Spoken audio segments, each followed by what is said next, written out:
Welcome everyone. Our session today is on reaching urban food consumers through resilient supply chains.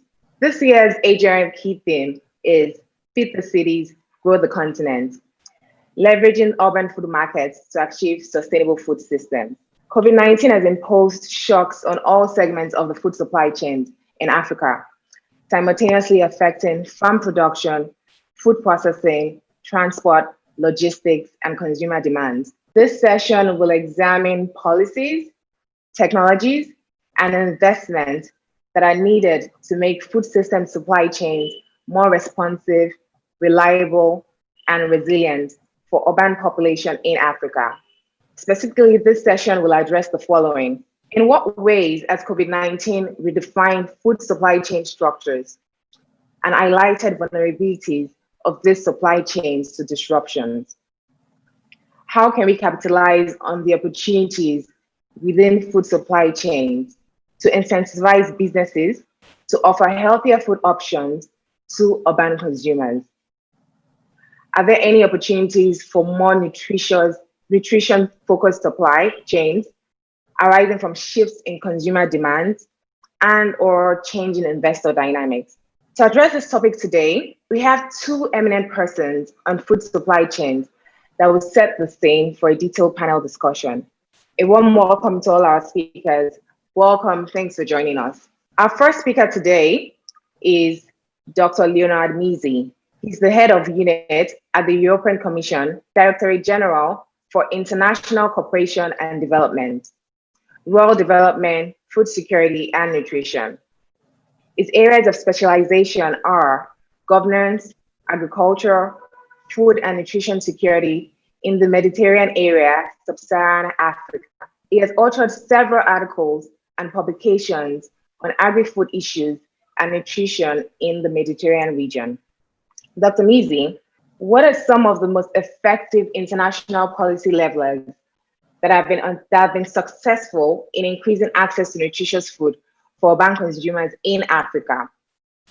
How is the EU pivoting to ensure that their development efforts are agile enough to respond to shocks such as COVID-19 and post-COVID-19? Thank you very much. And first of all, good morning or good afternoon, depending on the location of where you are hearing. I am always a fan of AGRF, and I tend to always participate. Unfortunately, this year we are in remote mode, so thanks for the participants. And clearly, we are in a momentous moment. COVID struck us somewhat unexpectedly in terms of severity, and clearly agri-food chains were amongst the supply chains which were mostly affected. The focus was clearly on saving lives, on public health systems, on issues around vaccines and trying to find a vaccine. But clearly, the second most important aspect is the supply of food. The first weeks and months of COVID showed that, in general, the food system, locally, regionally, globally, was pretty much resilient. There was pretty much a good supply, although clearly it was also evident when lockdowns started to have an impact. There was clearly an impact once air cargo and sea cargo and also livelihood started being impacted by lockdowns. The first impacted supply chains were primarily perishables, issues around, in the case, for example, I give an example of Kenya with supply of flowers and supply of fresh fruit and vegetables on cargo. These were the supply chains which were heavily impacted. The same with high quality fishery products and aquaculture products. So the first thing which is clearly a risk, a vulnerability around COVID, and which we need to address quickly in the medium to long term is the infrastructure gap. The team of this year's AGRF is linking to cities I will not repeat what was already discussed in the last few hours and days in AGRF, the potential of cities, that most of the growth in the coming 20, 30 years will happen in cities. 80% of population growth will be migrating into cities. So first of all, linking rural areas to secondary cities and to the mega cities is going to be key. Key in terms of logistics, cold storage, what I call the basics, road infrastructure, but also in terms of issues around standards and food safety. So first of all, as European Union, and this was one of the topics which we have been discussing, beyond clearly mobilizing major support across the globe, in Africa, we have been mobilizing in a Team Europe approach around 5 billion euros, primarily in terms of budget support, in terms of fiscal space to support small and medium-sized enterprises, which we know were amongst the most affected in the lockdown, primarily due to shortages in financing, is the prioritization of the infrastructure and logistics. We can't have resilient food systems, even in short supply chains, if we don't have a stable and robust infrastructure. So first of all, that is important. COVID gives an opportunity on sustaining and building up shorter supply chains. Yes to digital, yes to blockchains, yes to artificial intelligence, yes to e-commerce. And I think AGRF is a showcase of what e-commerce applications, and I'm sure that speakers after me will elaborate on the e-commerce applications that have been sort of mushrooming all over the place. Although even I can tell you, in a developed European Union where I live in Brussels, the first weeks and months showed also the vulnerabilities of e-commerce applications in terms of supply from big supermarkets. For example, lack of supply, increasing of prices,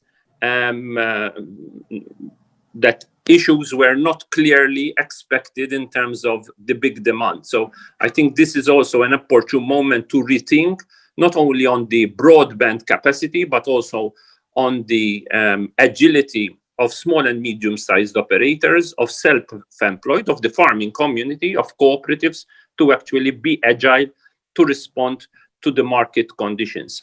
And responding to conditions which don't only rely on international markets, but I think what is important is, and this is also a priority of the European Union, is within the context of the African continental free trade area to start building up local and regional markets. The big challenge, and this is the priority also as part of our EU-Africa strategy, which was unveiled in March, is actually to sustain regional integration in terms of prioritization for the coming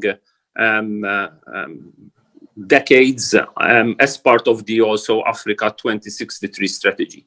So local and regional markets, which will need to be underpinned by a number of preconditions. Standard setting, so standards both in terms of regulatory standards, public-private standards, which are harmonized, tackling non-tariff barriers, tackling technical barriers to trade, but really integrating the African continent. We are still quite far from making the African continent a vibrant continent, unleashing the potential of an urban middle class, but also of a continent which can be sort of competitive in the global arena. If we don't integrate intra-regional trade, whether it's West Africa, Eastern and Southern Africa, North parts of Africa with the rest of Africa, it remains a continent fragmented of 55 countries. And this will not unleash the potential that COVID recovery and the recovery process is a process that the European Union is supporting through its European Union Green Deal and the green recovery process as part of the Farm to Fork, where we will accompany those countries, those regions, those regional economic communities which want to build up back better, to build up a green recovery process, which is based on, first of all, inclusive value chains, equitable value chains, whether we speak about cocoa, whether we speak about coffee.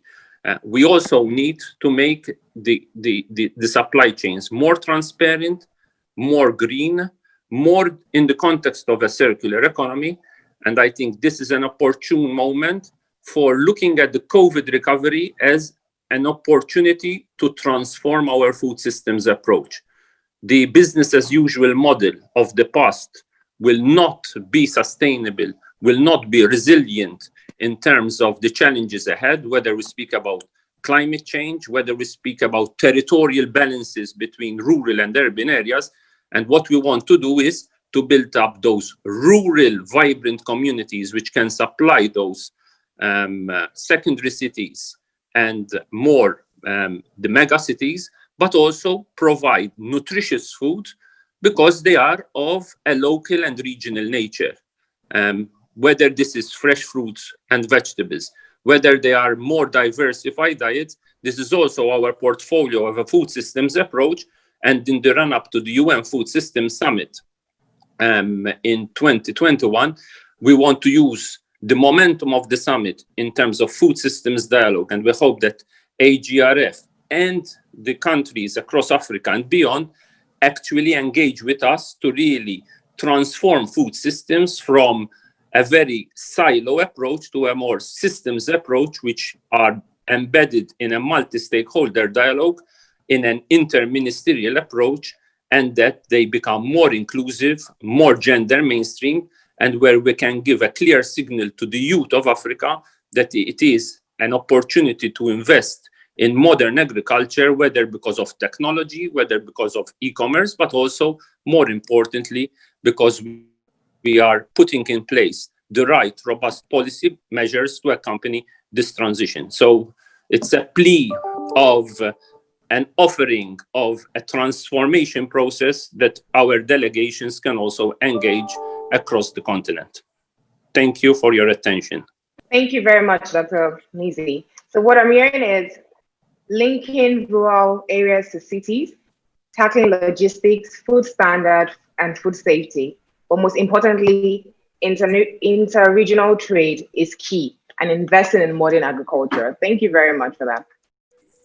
Our second speaker is Mr. Joost Oothuizen. He is the CEO at IDH, the Sustainable Trade Initiative, and CEO Energy Transition Funds. IDH is a government-funded organization that structures, monitors, and finances projects to leverage private sector investments in the sustainable development goals through grants, loans, and guarantees. He sits on the boards of Grow Asia, the New Vision for Agriculture Initiative of the World Economic Forum, and the Grow Asia and the Grow Africa Initiative. Mr. Oothuizen, what role should global funders and donors be playing to support more resilient, nutritious, urban food supply chains? What do you see as a primary bottleneck in transforming food supply chains in Africa to improve food and nutrition security? Thank you very much, Randy, and thanks everybody listening to this. I think a very important topic. And hello everybody from the Netherlands. Like Leonard, I'm a very frequent visitor of the AGRF, and it's really, it's really a pity that we can't meet each other in person, right? So, and thanks again for everybody organizing it. I know it's a huge job and very well done to the AGRF team, and obviously also to AGRA, to whom we are a very close partner. So on the question on the bottleneck, so I like to follow up on the things that Leonard said, right? Because I think they're all spot on, and I like to focus a little bit more on the dimension of the raw material supply. I do think that the bottlenecks, if we focus on those, then one of the key issues that is still a key bottleneck for feeding the cities in Africa and creating nutritious foods through those value chains is a very insecure and volatile and complicated raw material supply dimension to it, right? Just to make it practical, if it's not so difficult to calculate the P&L of a tomato processing factory, right? We all know how to do that. We all know what it costs to run such a factory. We can easily calculate the labor cost and return on investment and right? Knowing your raw material supply in many places of Africa and being able to secure that one in a predictable way, where farmers are being served well, where farmers are able to supply the right quality at the right time and get the right price, where they are all clear about the whole system. There is long-term predictability of the system, where the incentives are clear and where the services are there. These are the difficult things, I think, in Africa, right? So if we are talking about feeding the cities, I think it's very much about the question, how do we engage the smallholder population in more meaningful ways in those booming value chains that you see across the continent? Now, just to give you a few numbers, I was asked not to present a deck, but to at least to throw in a few data points why I think this is such a hugely important point. Research tells us that about only 35% of inputs to a typical African fast-moving consumer goods value chain is being sourced from Africa. So 2/3 is being imported, and that translates into something like $15 billion in raw materials for food and beverage is imported into sub-Saharan Africa every year. And with the growing population and with the growing economic prosperity of people, it is expected that will, double or triple in the next decades quite rapidly. And that, any macroeconomist will tell you that is completely non-sustainable, right? Especially with COVID. Now, most of the African economies in sub-Saharan Africa do not have the capacities, the fiscal capacities, the economic capacities to carry such a high import bill, right? And then you get all kinds of volatile reactions by the governments if they are in fiscal problems.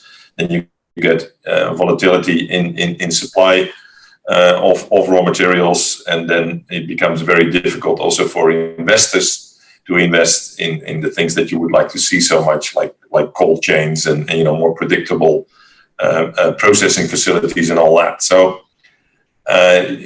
there is a huge need, there is a huge urgency, and I think COVID is strengthening that a lot to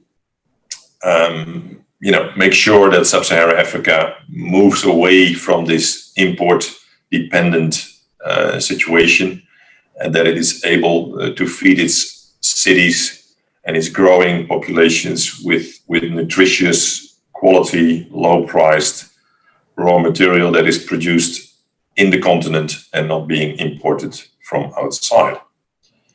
Now, a big bottleneck there, of course, is low farmer productivity and profitability.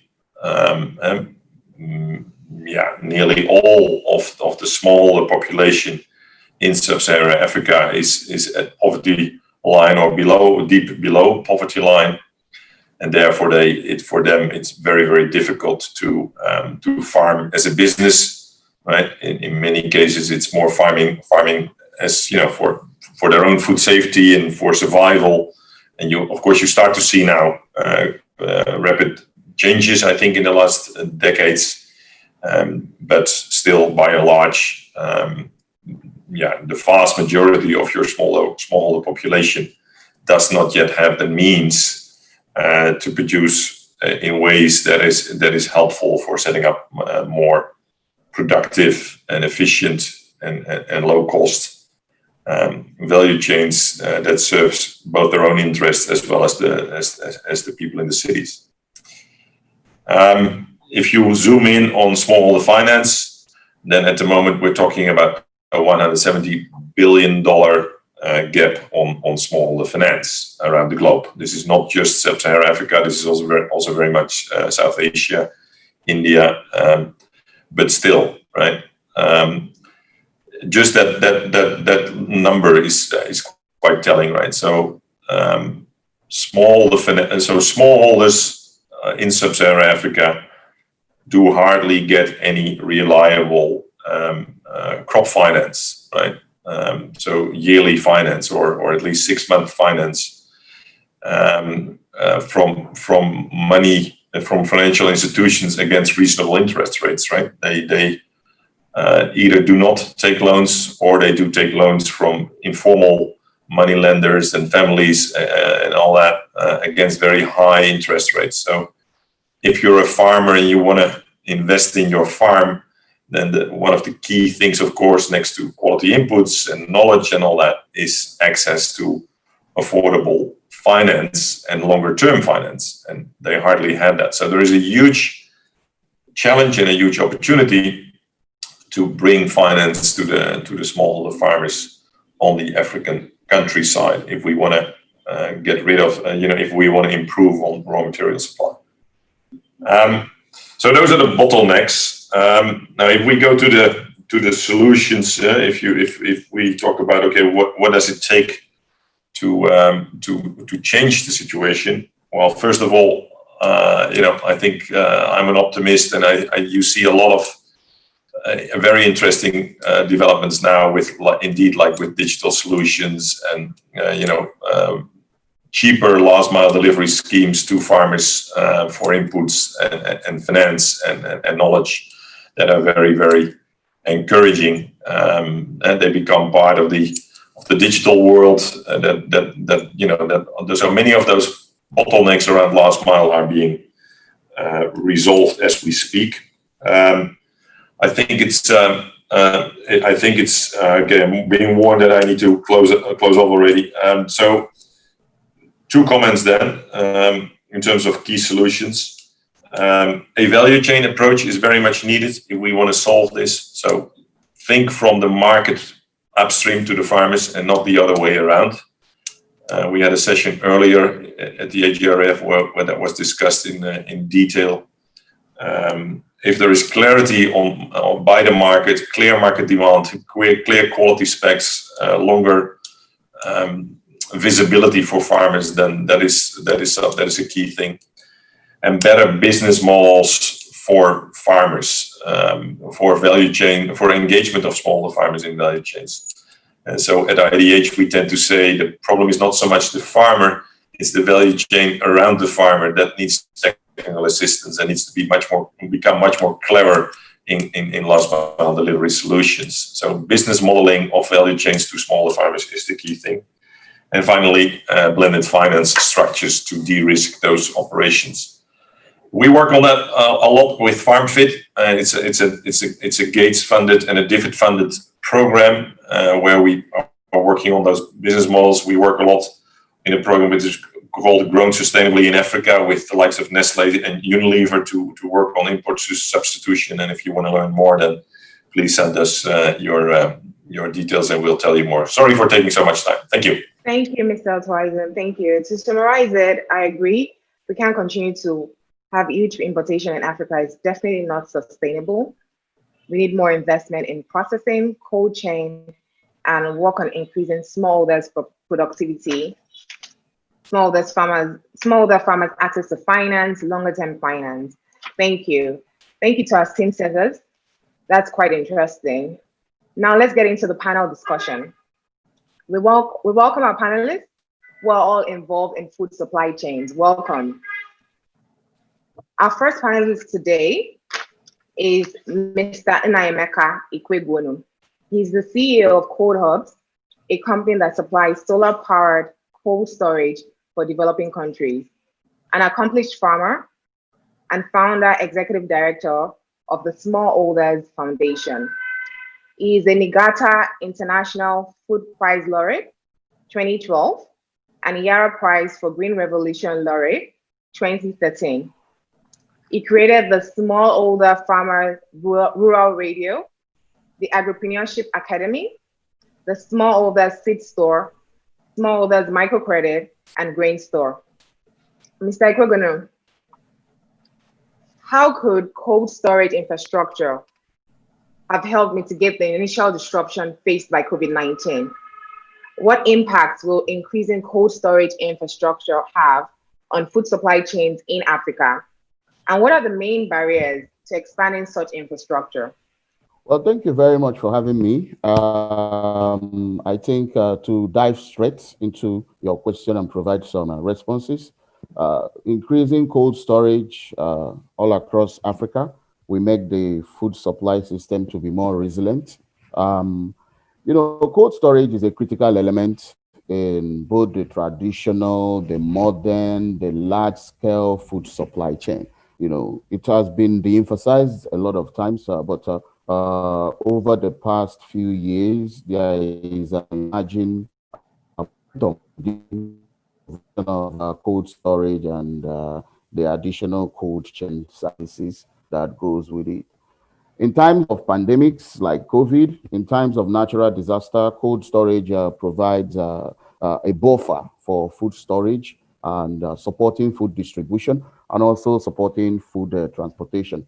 And the critical element is that it actually makes safe, nutritious food available, not only for urban consumption, but also for rural consumption, because food is harvested, that food needs to be stored over a period of time because not all harvested food are actually consumed immediately, During the COVID, there were a lot of restrictions in Nigeria.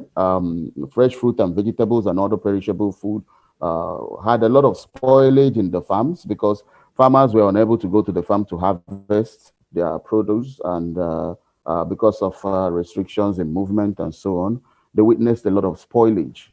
At produce aggregation centers, collection and distribution centers, some of the farmers who managed to harvest their food and bring to these aggregation centers didn't find buyers because the middlemen actually experienced difficulty in not only coming out from their homes to buy this food, but also moving the food from these points of production to the points of consumption, which are the outdoor markets, And also during this time, there was a lot of food spoilage on the road, Initially, during the month of April and May, there was a lot of rules. The law enforcement prevented some of the trucks that were conveying food to actually go to the markets, So we witnessed a lot of food spoilage massively in Nigeria as a result of restrictions in movement of trucks. But we were happy that around the month of June and July, such restrictions were slightly removed and the trucks were moving. But it was a lesson to everyone that there is need for cold chain at all points within the food supply chain. There was a lot of food spoilage around fresh fruit and vegetables in outdoor food markets. Consumers were not coming. So those that were actually retailing fresh fruit and vegetables that managed to come out to the outdoor food markets didn't find buyers, So some of the food like tomatoes, green beans, green pepper, lettuce, and other leafies were just thrown away because there was no buyers. You see, this is something that cold storage can actually solve, That is why at Cold Hubs, we are delivering 100% solar-powered working cold rooms, at key points within the food supply chain, in farm clusters, in produce aggregation centers, and in outdoor food markets, so that you can have that opportunity to extend the shelf life of food from 2 days to 21 days, have more nutritious food available for consumption, and also increase the income of these food supply chain actors, In 2019 alone, we saved 20,400 tons of food from spoilage. The massive food spoilage all across Africa can actually be solved by having cold storage at key points within the food supply chain. So it's a supply chain issue. And once the supply chain becomes efficient, there will be a flowing of food from the farms to aggregation centers to outdoor markets, and even enough food that can be exported. There are so many barriers to support cold storage, but I want to zero in on one of them, which also affects our company, which is the absence of tailor-made large ticket financing to support the rolling out of cold storage infrastructure. It's a very expensive infrastructure, and there is no tailor-made financing available. For us at Code Hubs, what we have actually leveraged on is funding for renewable energy companies. We've grown our company leveraging on renewable energy funding because we are promoting green cooling. We have solar to drive cold storage. But all across Africa, there is no specific tailor-made funding available for cold storage, And I also think that if such windows of opportunity will be created, it should actually target social entrepreneurs and SMEs, whether they are delivering infrastructure or they are delivering digital devices to support infrastructure or e-commerce to connect farm to market and farmers to possibly exporters. These SMEs and social entrepreneurs all across Africa are making incredible difference, but they are making this difference with small ticket financing. And there is need to actually increase the financing to increase the impact that they will actually be able to create. So when I mention tailor-made financing, it needs to be a finance that understands that the sector is actually emerging, is a nascent sector. If you are deploying cold storage for the traditional food supply chain, that financing should be patient enough to understand that adoption rate will be slow. Because most of the smallholder farmers, the small-scale retailers, and even small-scale wholesalers have never used cold storage before. So such patient financing should dedicate a large chunk of it to education. People have actually done agriculture in this part of the world believing that if the food cannot be sold, it should be thrown away. So when we started Code Hubs, we invested a lot of money, and we are still investing a lot of money in post-service education, educating 3,517 smallholder farmers, retailers, and wholesalers on the value of post-service storage, on the best practices of harvesting rightly, and taking them along the chain to show them the financial value of food available for sale. So these barriers includes financing, it includes the need for accelerated education, and also there is an element of policy there. It will be difficult to do refrigerated transportation services in several countries like Nigeria because the roads are not reliable and there is a lot of taxation on the road. Thank you. Thank you very much, Mr. Kazumi. I definitely agree tailor-made financing for stakeholders and increasing cold storage will make our food supply chain more resilient, help prevent post-harvest loss, and definitely increase the produce shelf life. Thank you for that. Our second panelist is Mrs. Oluwatoyin Onigbanjo, a journalist, teacher, food artist, and baby food blogger. She is the founder and CEO of August Secret, a food solutions company for babies and toddlers geared towards aiding Nigerian mothers feed their babies with healthier meals from organic produce. She began producing a range of local baby cereals in 2016 and has gradually expanded her customer base to other African countries, United Kingdom, and United States. She recently released a recipe book, including meal plans for toddlers, which is an absolute lifesaver for new Nigerian mothers who opt for healthier meal options. I'm sorry, it's raining really bad here, so I'm sure you can hear that in the background. Mrs. Onigbanjo, what do businesses need to ensure that supply chains are able to deliver more nutritious food to urban consumers? And how do we generate demand for such food? What are the key success factors that can be drawn from your work? What can you share with us? Okay. Thank you very much. Thank you very much. I'm excited to be here. If I get your question right, what businesses can do to generate demand for nutritious food, and also, sorry, can I take the questions again? So I can take that again.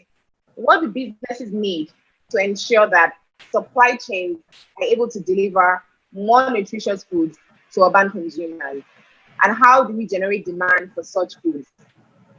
What are the key success factors that can be run that you could share with us with your work? Some of the key success factors. All right, thank you very much, Wande. So I would start by talking about the supply chain infrastructure generally. Um, I would say that for businesses would not be able to do so much in terms of improving the infrastructure for supply chain for providing nutritious food in the urban areas. Um, I believe that, with my experience, I believe that um, the logistics plays a very huge role in terms of access to nutritious food. Because getting the nutritious food is not the end until it has gotten to the final consumer. And we're talking about food processing here. So for the food processors like us, we are kind of in the middle of the chain. So we need to work with the farmers who provide us with the input. And then we also need to work with the tail end of the logistic guys who ensure that the foods reach the final consumers. So in terms of from the farmer's point of view, especially during the COVID-19, we had a similar session with Harvest Plus, and the core challenge that we noted was, I mean, the only opportunity that we had was because of our good storage facility.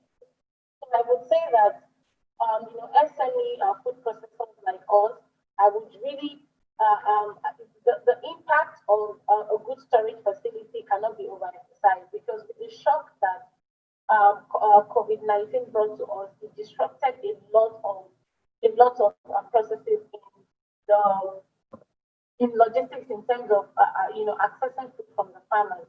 We had lots of delays. We had lots of backlogs. To that effect, the only thing that saved us was a very a very improved storage facility, which we had to do ourselves, and that was us prior to the COVID-19. And so it's the same thing too as well for the foods and the food items reaching to the consumers, and us being able to reach the consumers. But in terms of success points or success pointers, I would say that engaging peer-to-peer distribution network has really been helpful to us, and that's where partnership comes in. So as against relating with big buyers, such as the big supermarkets, we found two interesting distribution opportunities. One of which we've been utilizing before now, and one of them is the peer-to-peer distribution, which is working with women. So we have like distribution points in various communities. So we have woman A is going, woman A, woman B in various communities. So it's the woman, we are partnering with, who is going to redistribute in her community. So at the end of the day, we, have been able to empower not less than 50 women, by just, partnering with 5 women who in turn empower the other women with them. So we've been able to create that strata of distribution. So it makes it easier. So if we have, say, a truck is leaving to Abuja, for instance, we work with our contact person in Abuja, which is our representative and our woman partner in Abuja, to disseminate to the other women in Niger, Nasarawa, Kaduna, and with that, it saves us, the pains and the rigor of what the poor and infrastructure, in terms of transport and logistics brought to us. It's been a very big challenge, and what that has done, has meant that it has delayed a lot. So just like Naimeka said, it's not just about the food.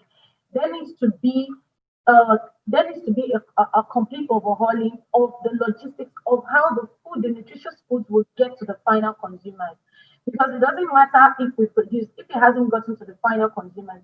Our amazing cereals made with our vitamin A sweet potatoes, our vitamin A corn, beautiful and amazing recipes would not be able to achieve its aim if it hasn't gotten to the final consumer. So there needs to be a lot of investment, which we haven't seen in logistics. And what has been happening for SME operators like us is that we've been trying to struggle with the logistics ourselves. There needs to be an investment in logistics for food systems. It's very, very important. So, and this has also affected the same situation has affected our regional distribution as well. So it's been so difficult shipping to as close as Accra, Ghana, shipping to Cameroon, shipping to Ghana has been a lot of brought about a lot of challenges. So we currently have items on the road for months, and but we have some cushion, from our end in terms of support. We already got all of that support in terms of production and all that. But now, when it comes to the logistics, it's been really excruciating, and we hope that if an investment is, a major investment and a better outlook is being done in terms of logistics and movement of the nutritious food, I believe that there's a lot of prospect for us. There's a huge prospect for us, in terms of access to nutritious foods. Thank you, Mrs. Onigbajo. Thank you. We apologize for the audio quality right now. It's raining cat and dog in Lagos. Yeah. So some of the key things that partnerships are key for successful operations and logistics of the supply chain. Investment in logistics for food supply chain is key. That is one of the key areas we need to look into. Very key. Yeah. Thank you very much, Toyin. Our third panelist is Miss Angel Adelaja. She's the founder and CEO of Fresh Direct Produce, and agro-allied services, an eco-friendly social enterprise that produces premium organic produce through hydroponics and community action. A city farmer who wants to change how agriculture is perceived. She's developing and managing urban farm campuses as Nigeria's first truly urban farm, using Fresh Direct container farms.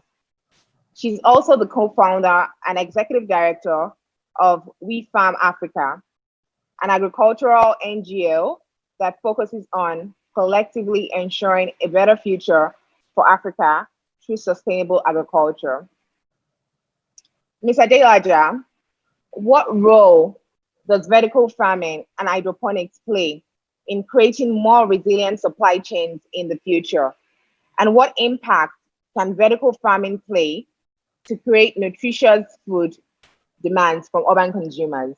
Thank you so much. And I'm so happy that we're having this conversation now. When I started Fresh Direct, it was at a time where people didn't really see the value or the need in vertical farming or hydroponic farming in Africa. We felt like, oh, there's so much land, there's so much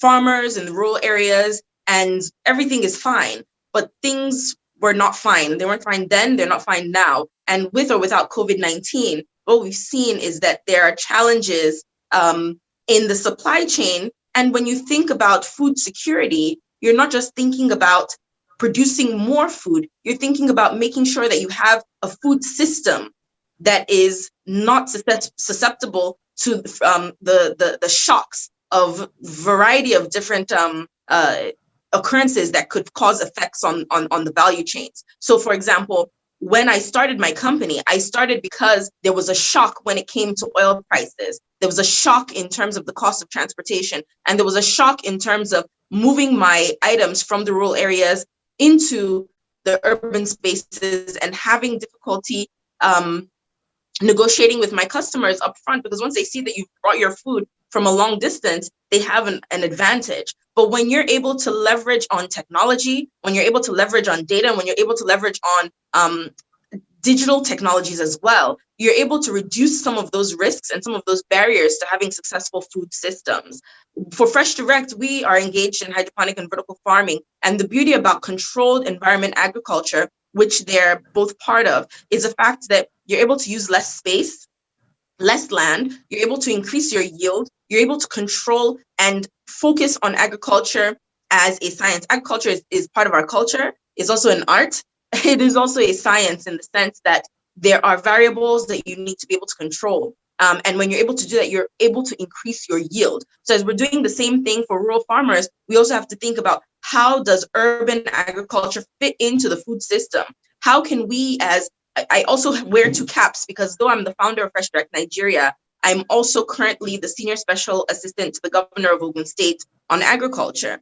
And one of the things that comes up is, how are you able to put together a food system that is dynamic, one that not only ensures that you are strengthening the value chains in the rural areas with improved logistics, with data management, with proper good agricultural practices and training for these individuals for access to markets and access to finance, but you're also making sure that the things that need to be grown in the urban areas, in the rural areas, are grown in the rural areas, some of the less perishable products.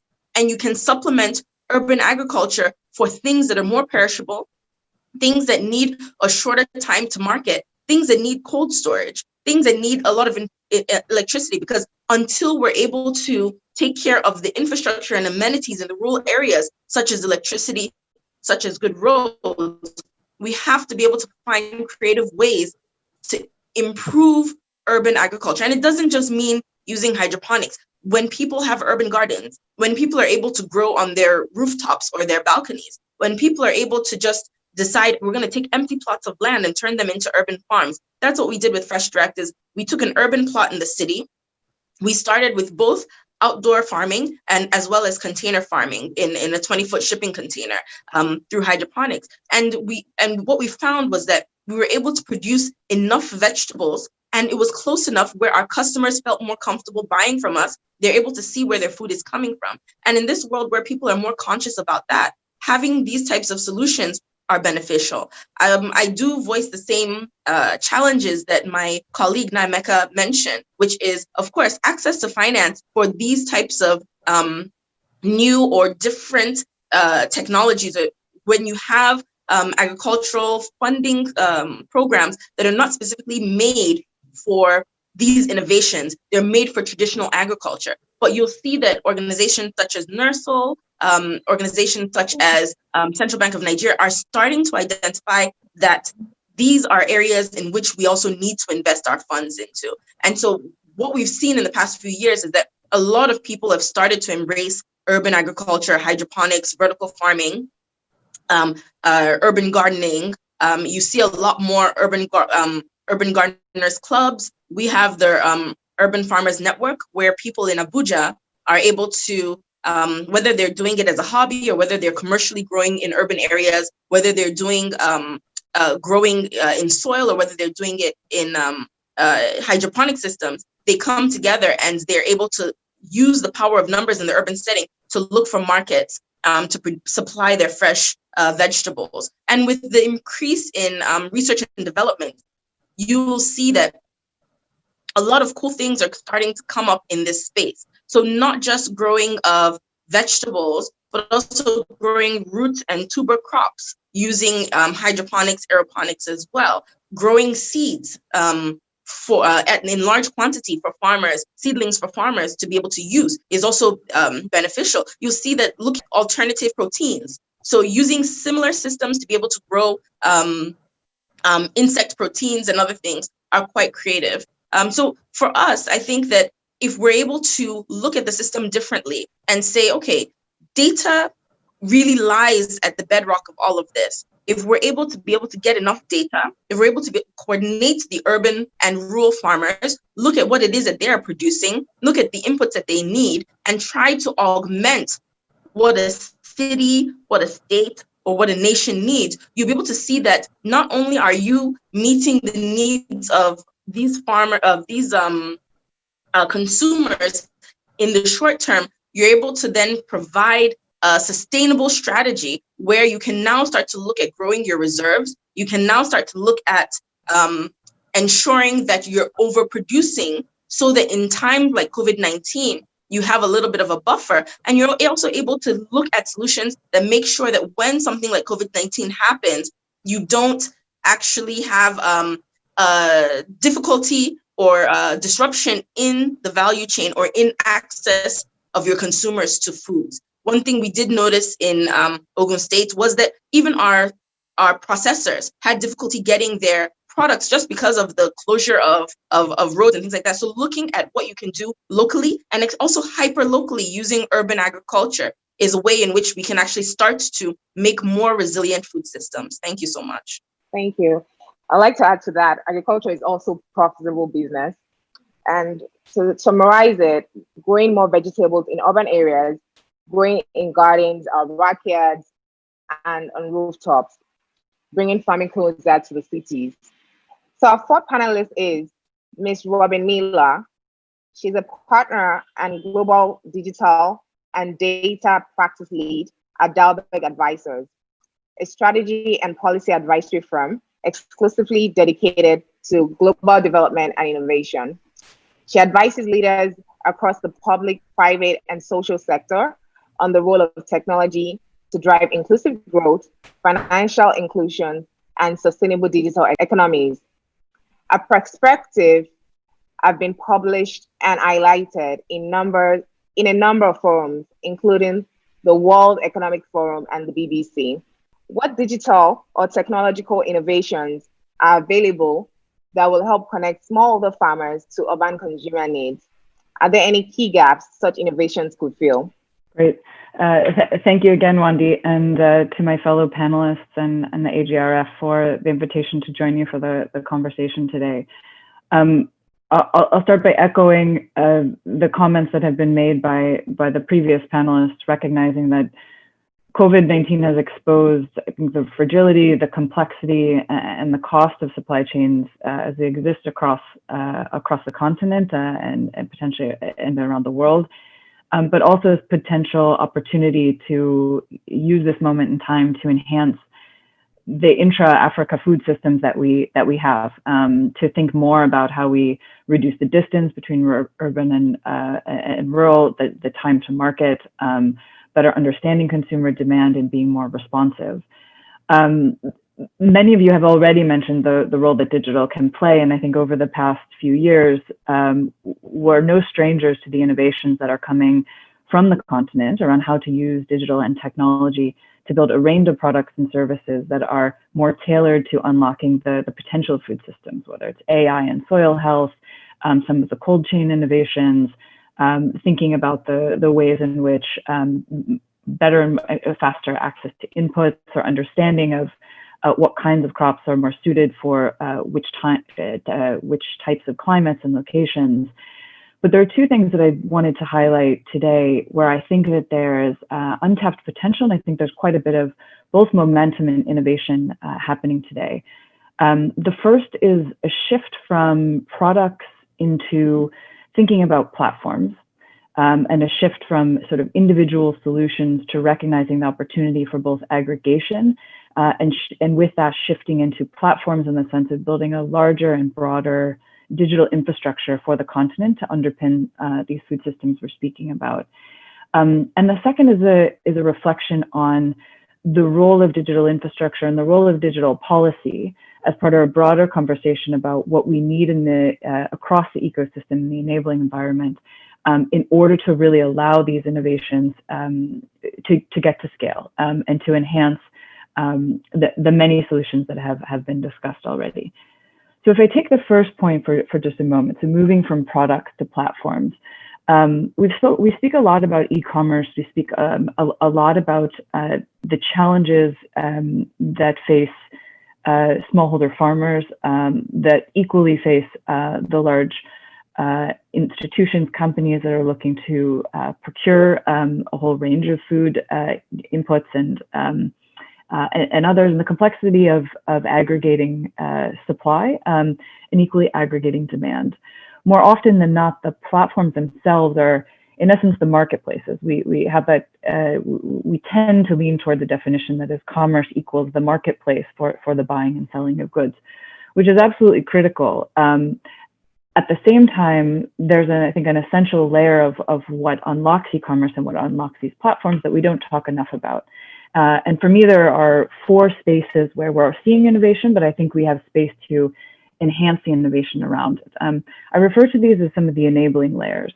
To take the first one that's been mentioned a few times, the role of payments. In any sort of transaction, whether it's managing supply chains or moving goods between farmers and buyers and consumers, the question of how do you pay? We've seen tremendous advancements in payment systems in different places, but the innovation around fintech solutions for small businesses, for traders, for farmers, and even for payments for consumers is still insufficient for what the market demands. So how do we continue to innovate around fintech and digital finance? A second layer ties to the comments from many of the panelists as well around the role of logistics. We talk about the complexity of roads, the distance from urban to rural, and the logistics there. There are equally some opportunities where digital can enhance the role of logistics, and that includes things like thinking about addressing systems. How easy or difficult in the countries that we operate in is it to actually know where products and food stuffs are moving from one place to the other?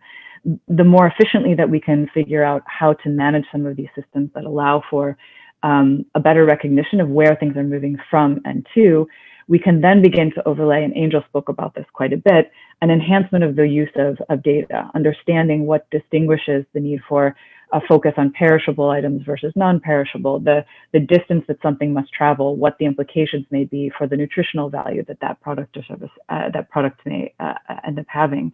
And finally, one that is often talked about as well, the role of identity systems and understanding who is it that you're trading or exchanging with on the other side of the virtual exchange, if you will. And so each of these layers bring together the question of who are we transacting with, how are goods moving back and forth, how are we facilitating those payments, and underlying that more and better information and data that allows us to understand at a more granular level the kinds of questions we need in order to produce more, in order to consume more, in order to push on questions of quality, quality and nutritional value has been mentioned by many others. And so then for my second point, the way, something else that I again begin to see a trend, but I think this is where we're on the cusp of really getting this right, is the question about how to integrate digital policy into the conversation about food systems and other aspects of national and regional development agendas. I'm thinking about the Africa Continental Free Trade Area Agreement, et cetera. The recognition that digital is part of a broader infrastructure opens up a number of questions and recognizes that certain policies will influence the way in which these opportunities for digital to be a powerful factor or contributor to food systems is really unlocked. Just to give one example, Angel, as you were describing Fresh Direct, I was thinking to myself, the nature of how your business evolved potentially opened up questions about what is your business? Are you a retailer? Are you a logistics company? I presume that there's some sort of payments component involved. And over, we've seen that some of these, what may seem like very basic questions on some level, really have an influence on how to think about the kind of financing or access to capital you might be able to access and to receive. In essence, assessing risk behind your business, or crowding an investment, or access to loans or financing. Equally as simple as business registration, many of the ease of doing business policies for new companies that are starting up that are trying to find their feet in terms of how they're defined becomes a critical component, but one that is often underplayed when it comes to questions around the role of digital and digital policy. Equally, we've seen one of the, and I always pause in saying it this way, but the silver linings of COVID-19 has been a recognition of the role of digital in many respects. And so we have seen this unique moment in time where governments and policymakers are leaning into the question of what kinds of policies do we need in place in order to facilitate the reopening of economies, of value chains, the exchange of products and services on a range of topics, food systems, as well as education, as well as other forms of commerce, trade, and growth. And so another example there may be the way in which we've seen different policies on digital payments begin to open up some of the aspects I mentioned around policy on things like addressing or identity and others.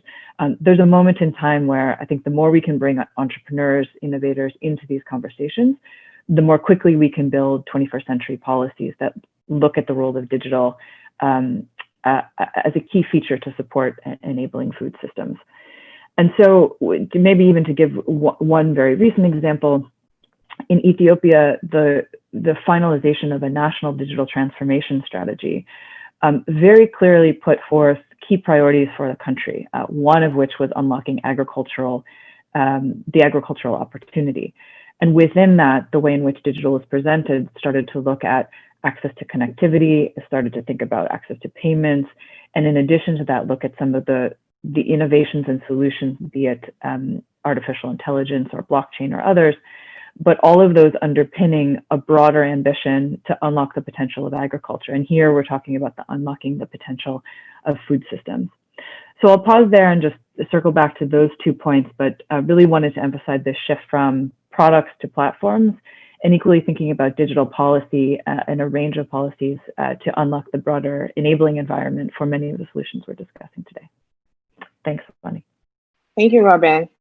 And some of the four spaces you're seeing innovation, some of the spaces you're seeing innovation is role of payment systems, role of logistics, role of identity systems. And to summarize things is how do we move forward and integrate digital policies in our food systems? Thank you very much for that.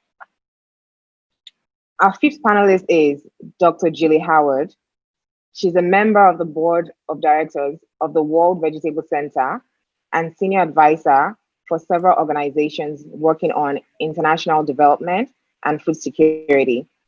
She's an independent consultant on international development issues with a focus on agricultural development, youth employment, and sub-Saharan Africa.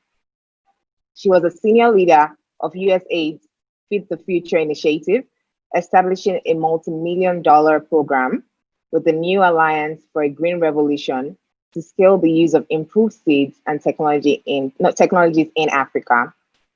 Dr. Howard, who are the key agents of change in ensuring nutrition is at the core for food supply chains?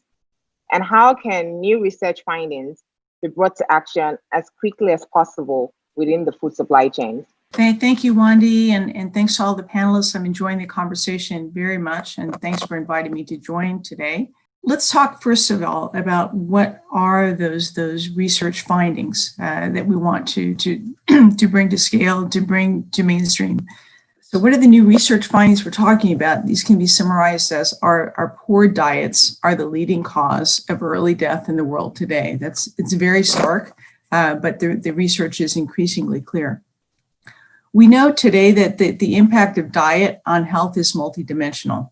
We're familiar with thinking about hunger as not enough calories, but increasingly the problem is overweight and obesity from too many calories, especially in the cities, and hidden hunger from not enough micronutrients.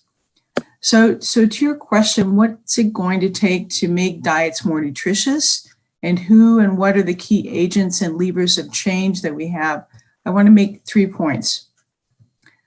First of all, we're going to need a sea change in our strategy for policy and research investments. I think that all of us, researchers, policymakers, private sectors, civil society, and farmers, are going to have to come to grips with the reality that the Green Revolution research, innovations, and policies that were so very important to increasing production of staple crops and saving millions from starvation from the 1970s on, those are now in very desperate need of revision. Today, public policies remain largely focused on improving the productivity of major staple food and feed crops, rice, maize, wheat, and cassava, as the basis for national food security.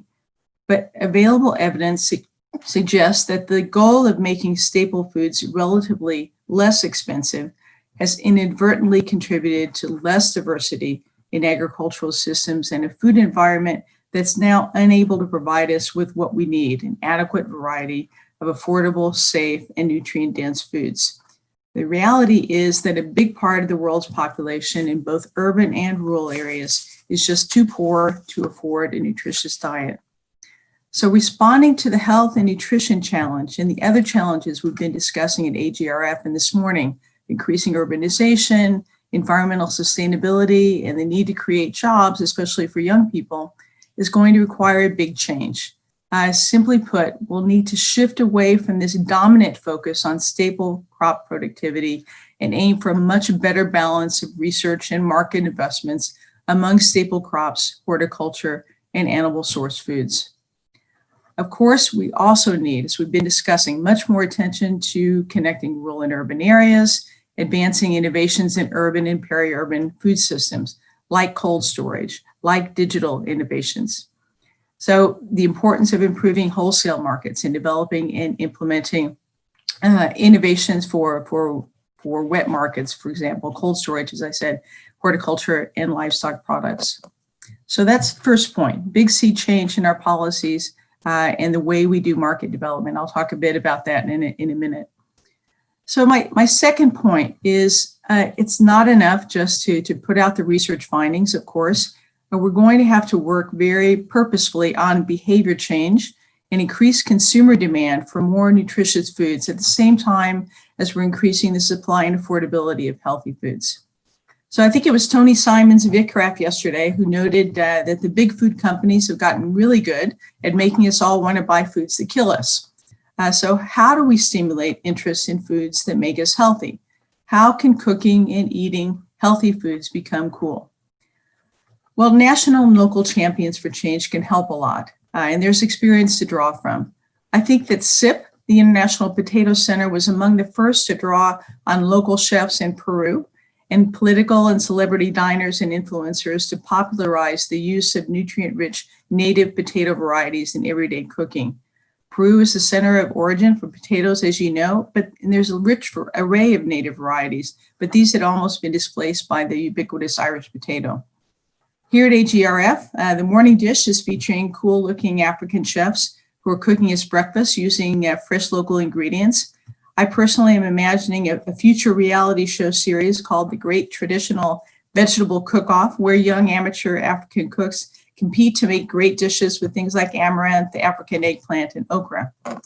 We can imagine a lot of creative programming through TV, radio, internet series that pique the interest, especially of young people, in consuming, growing, and making a career out of producing and marketing local nutritious foods. I know that Angel Adelaja has been very active in this. So what are some other things that we could do? Including healthy amounts of animal source foods, fruits and vegetables in school feeding programs, and reintroducing school garden programs in urban areas and rural areas can help stimulate good, lifelong, healthy eating habits. So public funding for other types of institutional food programs can also help stimulate demand and supply. For example, humanitarian programs already use voucher programs wherever possible to allow internally displaced persons to access foods from local markets. But what if the vouchers included a special provision so that recipients could access animal source foods, fruits and vegetables at reasonable prices? Similarly, what if hospital and military installation food purchases were mandated to include a selection of nutritious, locally sourced foods? So my third and final point is one that we've returned to again and again through the AGRF this year and also last year. it's the critical role of private enterprise, especially small and medium enterprise, in expanding the availability of affordable, safe, and healthy foods and creating jobs around agribusiness in urban and peri-urban areas. So we've already talked this morning about the important role of urban enterprises, urban farms, urban and peri-urban vegetable production in shortening the supply chain, shortening the transport time so that fresh, nutritious produce can reach consumers. But we also have to acknowledge that these SMEs, these young startups are very vulnerable to shocks. They were particularly vulnerable during the COVID-19. During the pandemic, private companies have had to heroically pivot to adapt their business models and serve their clients in new ways. So the SMEs that provide most production and post-farm ag services have little access to institutional finance, insurance, and other programs that are available to larger established companies. So these SMEs have been most vulnerable to financial ruin during the pandemic. So going forward, we're going to need to critically re-examine the way we're supporting agricultural market development, much as we're thinking about the way that we're supporting agricultural research. So if we're to change course and promote healthier foods and diets, ag market development currently prioritizes enhancing market predictability for producers by fostering relationships between farmers, farm organizations, and large-scale private buyers for primarily staple food crops, breweries, feed mills, and supermarkets. This reduces income risk for farmers and encourages the emergence of a large-scale food industry. But these initiatives can inadvertently crowd out emerging SMEs. So I think others have mentioned, I'll wrap up here, really need to sort of shift our thinking away from the current modes of financing agricultural research and the way we do market development to allow for more diversity, small and medium scale enterprises. Thank you. Thank you, Dr. Howard. Thank you. I'm glad you mentioned the hidden hunger from lack of micronutrients, because it's one of the major topics I'm interested in. And what that means is you and I, or any other person, might be malnourished. But when people think of malnutrition, they automatically think about children in the ads of, malnourished children. So it's very important. Nutrition has never been more important. Diversifying diets to include more vegetables and fruits. We need more awareness and behavioral change in these times. Thank you very much, Dr. Howard. Our sixth panelist, last but not the least, is Mr. Cyril Kamsi.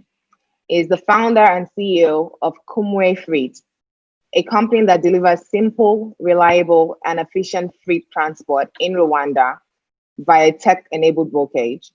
The company has grown to the country's largest freight provider with more than 10,000 shipments annually.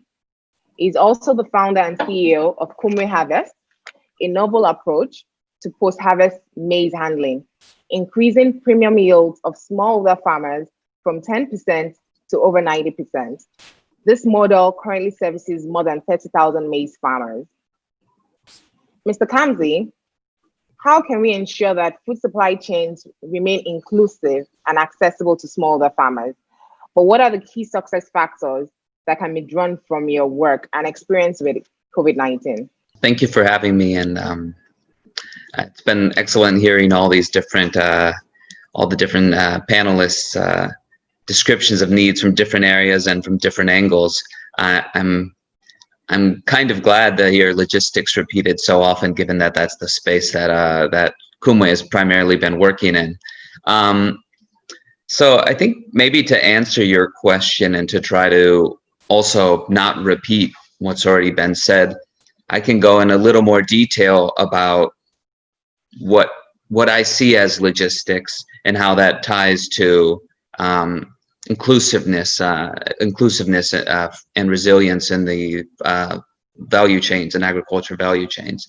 I want to just mirror first that this idea of a value chain approach that Youth mentioned, I completely agree with.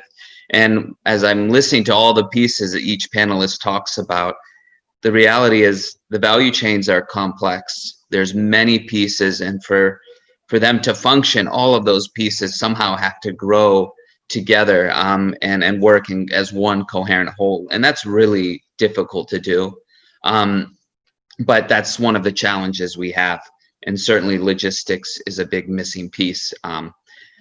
Another point that I just want to also reflect is that, agreeing also with what was just shared before, there's been a lot of focus in the past on productivity, on helping farmers grow more, but I think an approach that starts with what is the end market, and then is trying to build the value chain from that end market or potential market back to farmers, and all the necessary steps is really what I have seen as a more successful approach, at least in our own work in Rwanda.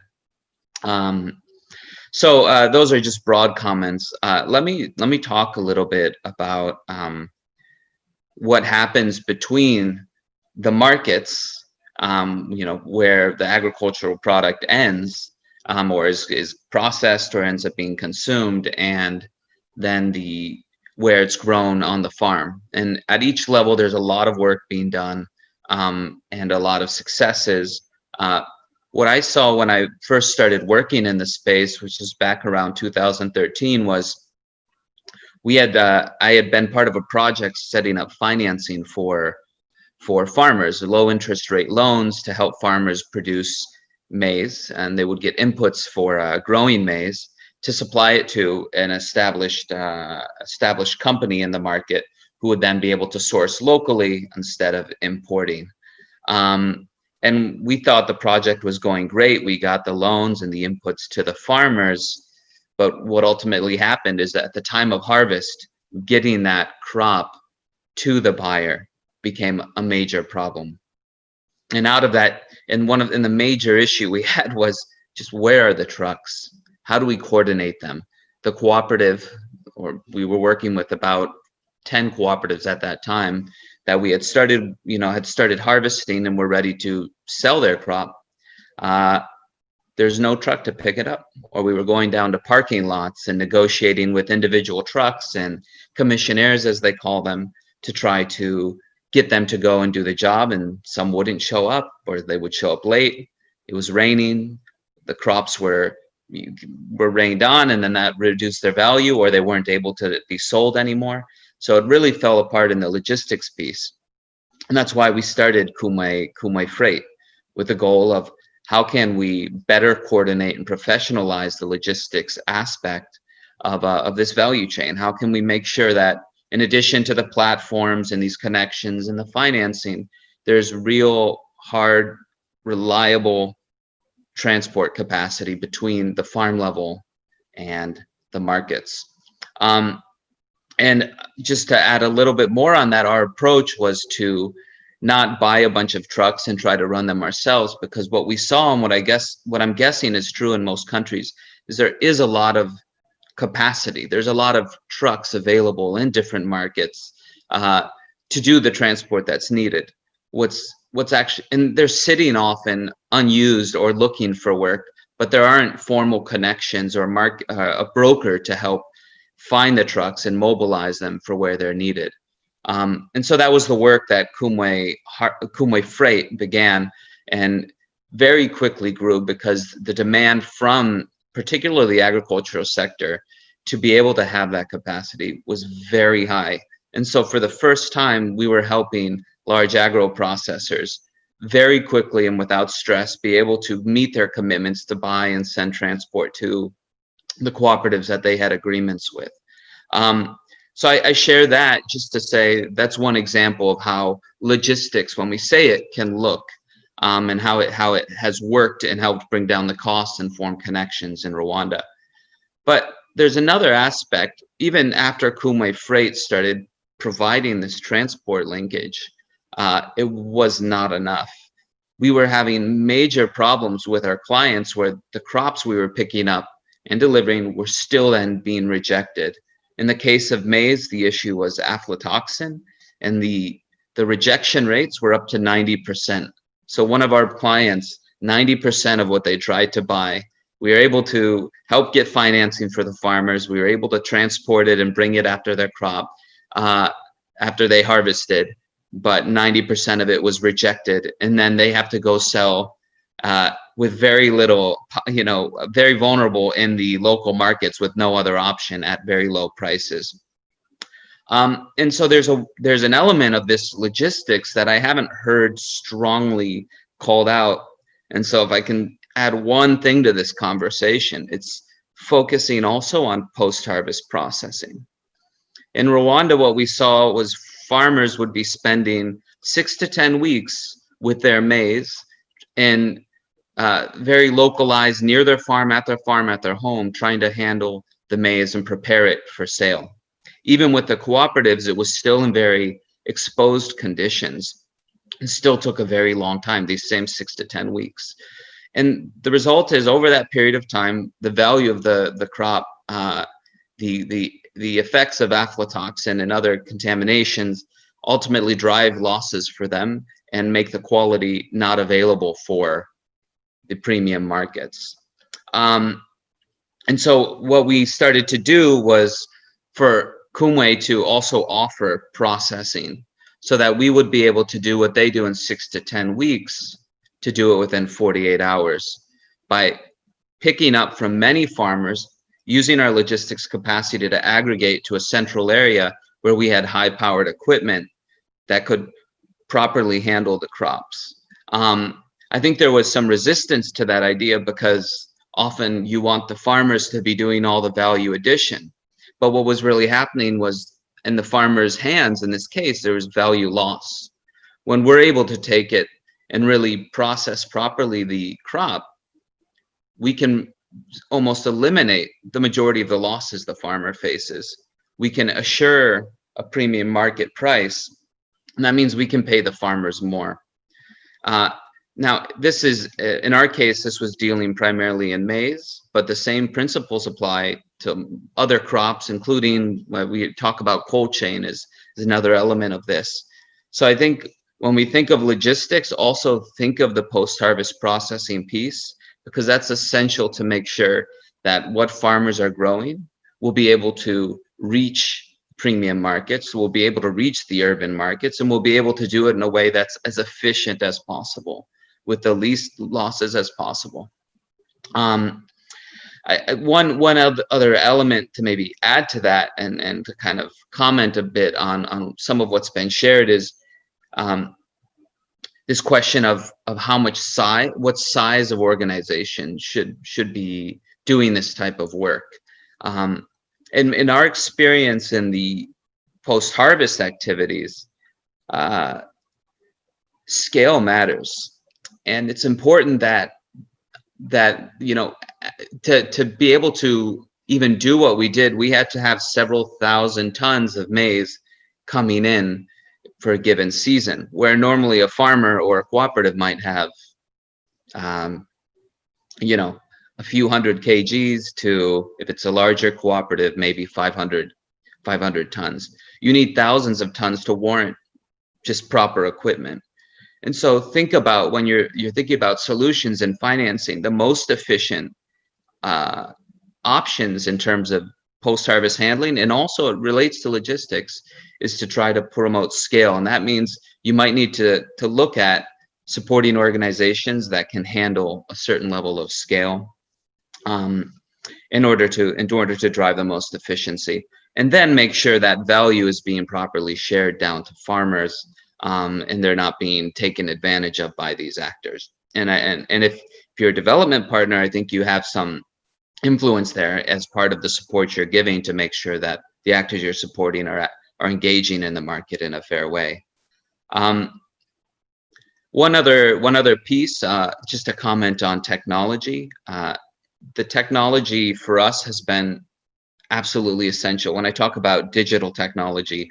So for us to succeed and to be able to be sustainable, we have had to have very, very robust systems to collect data on exactly how much we're moving, what the exact weights are on every single truck, and to be able to calculate down to each kilogram what our costs are. And having good technology, both in terms of collecting that information and then business intelligence and visualization tools to help understand and interpret it, have been essential for us.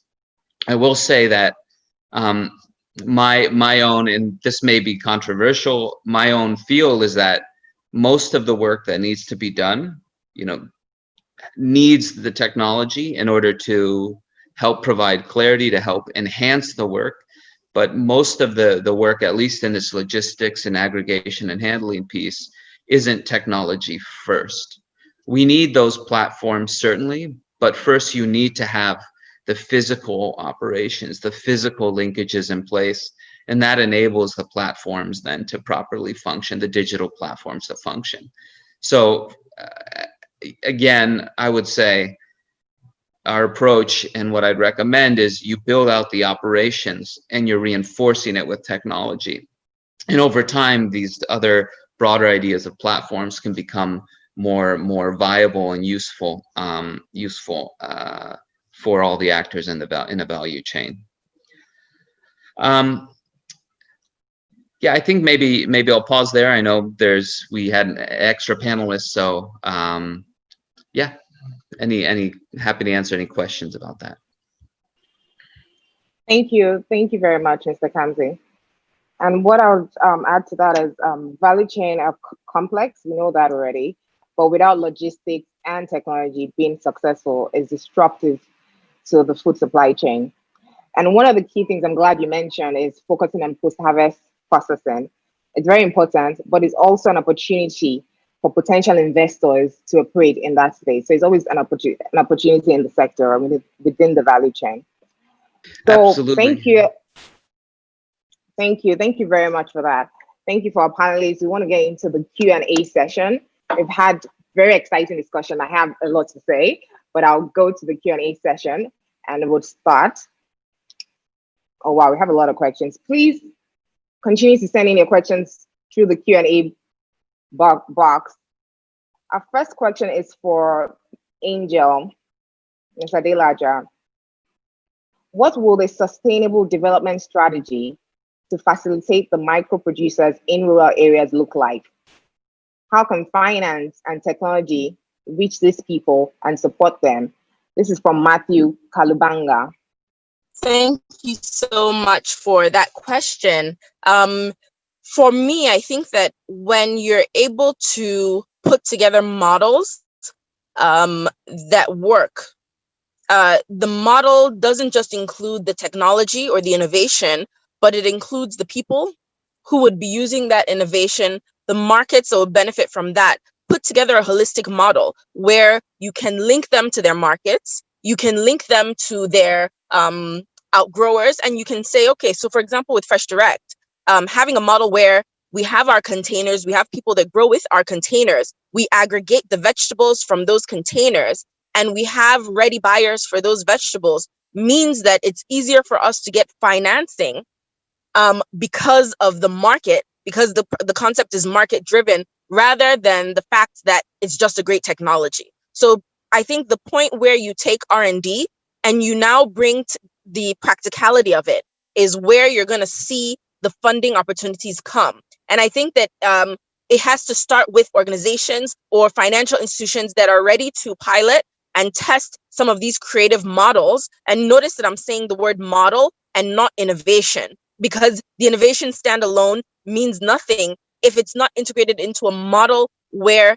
everything is connected. So that kind of value chain approach is quite important. When you can do that, you'll actually see that more and more money is able to come into that space. Operating in Nigeria, for example, more money comes for, like we have a program called the CBN Anchor Borrowers Program. A lot of that money comes based on the market linkages you're able to make, and they give you inputs. So we have to work our way creatively in between that. Other funds come through, let's say, for example, BOI, where they're willing to fund technology if you're able to show that you are the producer of that technology. So that's where a company like mine comes into play, because we're actually manufacturing those technologies in Nigeria. So there are creative ways in which we can kind of tap into what's existing. But just like Dr. Julie Howard said, it's really important for us to be able to develop funds where you can actually play in this space. In other climates, you see that people have funding available for agric technology and agric research, and so if we're able to put some money aside for that, you'll see some creative things start to come to the fore, and then you'll now to see how applied agri technology and applied research can be funded and can be scaled in a marketable way. So I hope that's answered his question. Thank you very much, Mr. Delaja. Thank you. We have another one for Mrs. Toyin.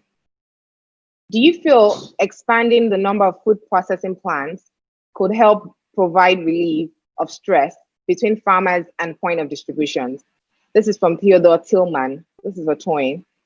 Angel, in your opinion, when does women and youth come into play? How is your organization bringing these groups into the picture? When we talk about how women and youth come into play, I think we shouldn't talk about it as if it's an afterthought. Women and youth are the future of and are the now of agriculture, especially urban agriculture. You'll find that urban agriculture is more appealing to youth, is more appealing to women, because you have a safe space where people can engage in their agriculture. Sometimes when we focus on rural agriculture, we see that some of the challenges in security, issues with farmer herders, and others make it more difficult for youth. Sometimes the issue of access to land makes it more difficult for youth. So Fresh Direct was also the whole concept of the model of Fresh Direct to empower others was because of the fact that you give youth and where they don't ordinarily have it. So when you look at access to land, or when you look at access to finance, or when you look at being able to engage in agriculture that's profitable and that lowers the barrier of entry, Fresh Direct was doing that specifically with women, youth, and disabled individuals in mind, to just make sure that it was less strenuous, but also more profitable.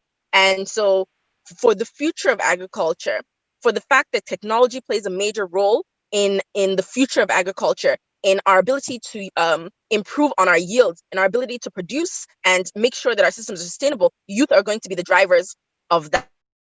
Youth are going to be the ones leveraging on technology. Youth are going to be the ones who are engaged in precision agriculture, in controlled environment agriculture, and other things. So I don't think we talk about it as an afterthought and how to include them. I think it's making sure that we build these things around them, because they are the today and the tomorrow of agriculture.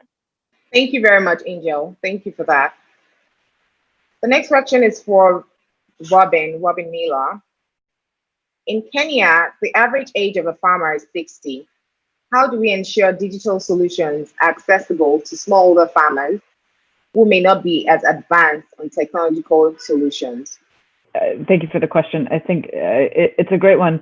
And I would take the premise that a few panelists have mentioned, which is thinking about the different parts of an agricultural value chain and a different role where young people can play a role. I think one, on the generational side, we do see the earlier adoption of younger and generations more quickly over time, and we've seen that. So the links between thinking about agricultural extension workers as being those who work with farmers in providing different kinds of support, use of different solutions.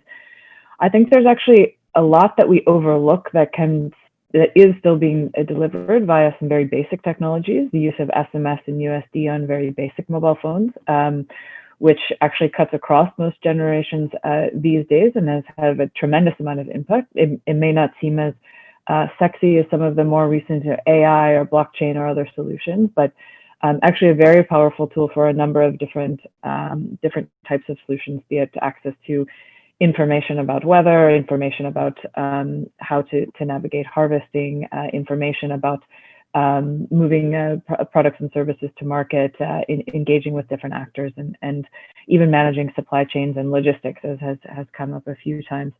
So I would say looking for opportunities to supplement the role of technology across the value chain, and then recognizing the tools that we have in our hands today, that we don't need to wait for a more sophisticated or advanced kind of technology, and then figuring out how we combine many of these applications to enable the system or the value chain overall.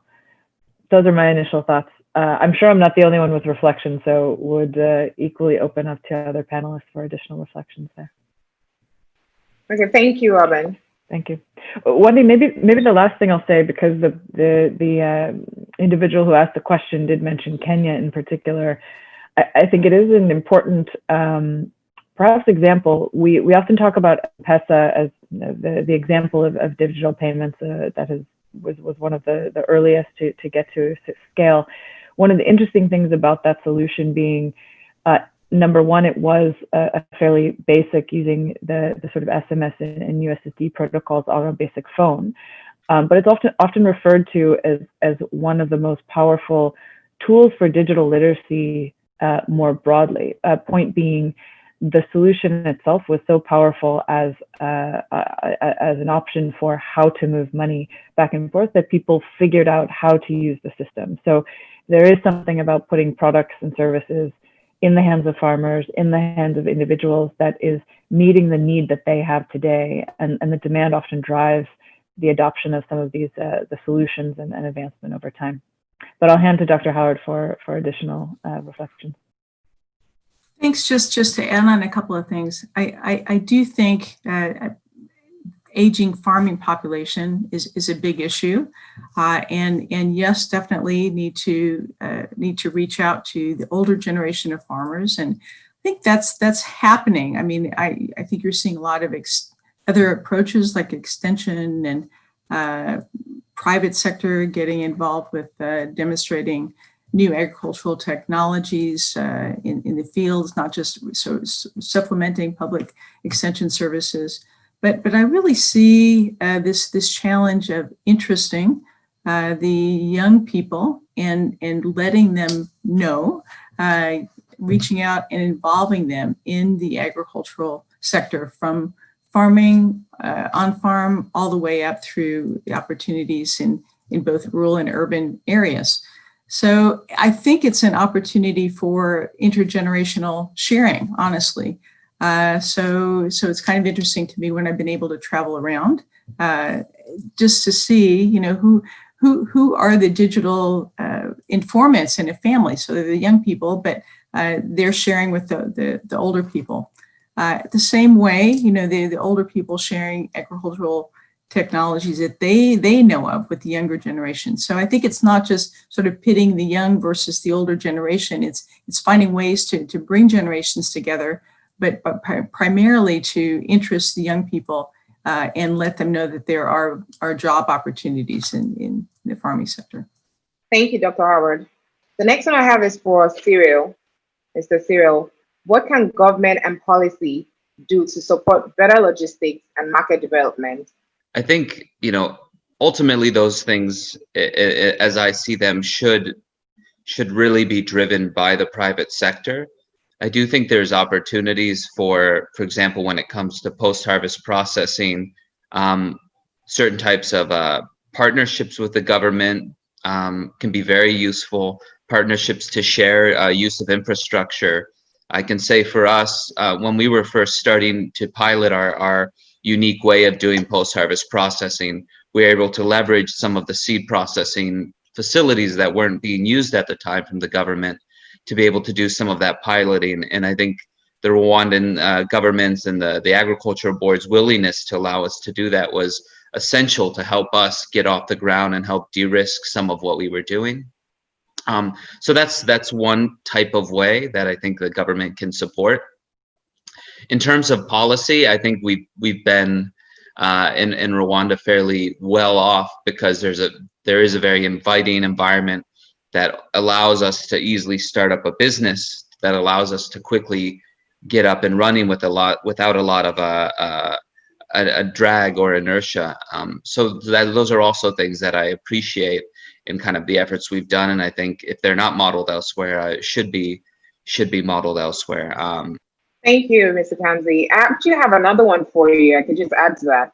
How relevant is sustainability certification in terms of fair trade and the likes of farming producers in assuring premium market prices? That's from Ben Cherrier. Sure. So I can't speak very heavily about fair trade and those types of certifications, because I haven't myself worked in coffee in depth to be able to say anything about that. But I do think there is a role, and this ties into government and policy of making sure that of help upholding certain quality standards that in different kinds of crops. So, for example, I mentioned this issue of aflatoxin. The reason why there's a premium market, or the main reason why most maize isn't able to get to premium markets or get a premium price right now, is because of this issue of aflatoxin.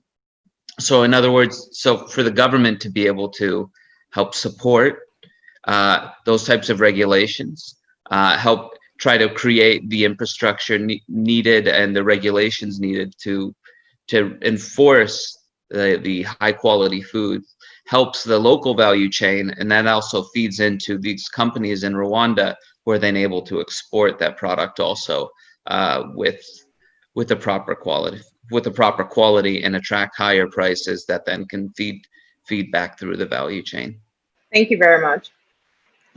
I have a question for Robin. Robin, what do you think about AFCFTA and creation of a regional commodity trading platform? If I can use the window to also build on the previous question you had asked, Cyril, about the government policy support to logistics, I think he touched on a number of points. And one I just sort of wanted to emphasize and build on was thinking about the end-to-end nature of logistics and thinking about logistics as part of a broader suite of policies that unlock e-commerce. We spoke a bit about it before, but the combination of policies that unlock different models for warehousing and thinking about policies, taxes, movement of goods and services, thinking about the quality standards, thinking about, I had mentioned this before, but something like addressing systems and what are policies for moving goods from place to place. We see a lot of this coming through in special economic zones as they're structured and created, considering the way in which these systems are structured and therefore how logistics feeds into other layers. So again, just wanted to sort of add that I think there is one aspect around government policy where we're beginning to see a trend where logistics is a feature and a critical feature of commerce more broadly. And when you start to push and pull in different policies, you build a suite of solutions that, from where my purview, some are digital, but others are very analog, if I can put it that way. But it becomes a collection recognizing how the entire system works, and the different policies may sit in different ministries and different purviews, but bringing them together is what begins to unlock a commerce. Perhaps that actually gets a little bit to your question about the role of AFCTA, and in particular, you asked a specific question around AFCTA, but I do think this role of digital as being a critical feature of how we think about the movement of goods, goods, people, and capital across the continent will be essential. So, one, your question again is specifically you were asking about the role of commodities trade in the AFCTA. A platform for interregional trade in Africa. Yeah, I think this is where, circling back to the unintended, the opportunity that's opening up. I think COVID has demonstrated us the fragility of a lot of supply chains right now, and thinking about the role that local, regional, and I mean subcontinental opportunities unlock is a critical one, recognizing the way in which different commodities flow, such that we're reducing distance between suppliers and consumers of a whole range of goods, and thinking about the exchange of those commodities necessarily top of the agenda, and I think a critical step forward for regions and sub-regions across the continent. Thank you, Robin. Thank you. We've had an amazing session. A lot of nuggets have been dropped. I really, I want to thank our speakers. It's been very informative. I can't wait to go back and, even get into the video. Thank you for everybody for joining. I'll do a summary. So basically our call to action is we need to address the infrastructural gap in Africa for easy logistics. The potential of cities linking to the near rural areas is an opportunity to build up shorter and digital supply chains, not forgetting the critical roles of standard and food safety. So pretty much logistics is key. Building infrastructure, nutrition has never been more important. Behavioral change in terms of getting people to diversify their diets, because we know in Africa we like the carbs, the meaty meals.